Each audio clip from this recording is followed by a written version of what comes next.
আমার এই যে লজ্জাপতি গাছ, এটা একটা টপে প্লাস্টিকের যে বালতি আছে সেখানে রোপণ করেছি। সেখান থেকে এই লজ্জাপতি গাছটি বেশ বড় হয়েছে।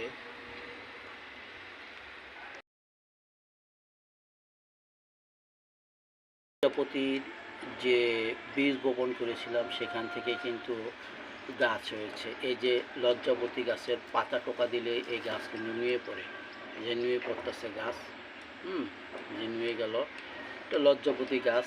লজ্জাপতি গাছের ফুল বা বীজ থেকে কিন্তু খুব সহজেই চারা উৎপাদন করা যায়। এই যে আমি আমার আরেকটি টপে যেখানে আলমন্ডা গাছ, সেখানে কিছু বীজ রোপণ করেছিলাম, সেখান থেকে এই চারা গজিয়েছে।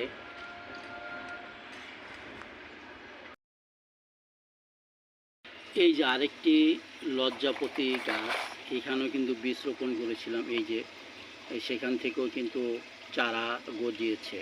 অর্থাৎ আপনার কাছে যদি বীজ থাকে বা কোথাও যদি লজ্জাপতি গাছ দেখেন, সেখান থেকে যদি আপনি বীজ সংগ্রহ করে রোপণ করে দেন, তাহলে কিন্তু অনায়াসেই লজ্জাপতি গাছ হবে।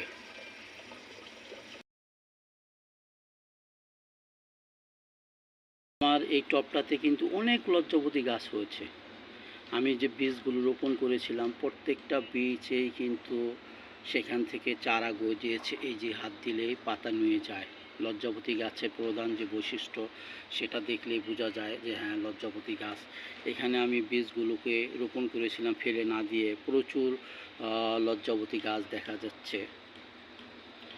আপনি যদি কোথাও ঘুরতে যান, বেড়াতে যান, যদি লজ্জাপতি গাছের বীজ দেখেন, তাহলে এনে রোপণ করে দিবেন, সেখান থেকে অবশ্যই চারা গজাবে।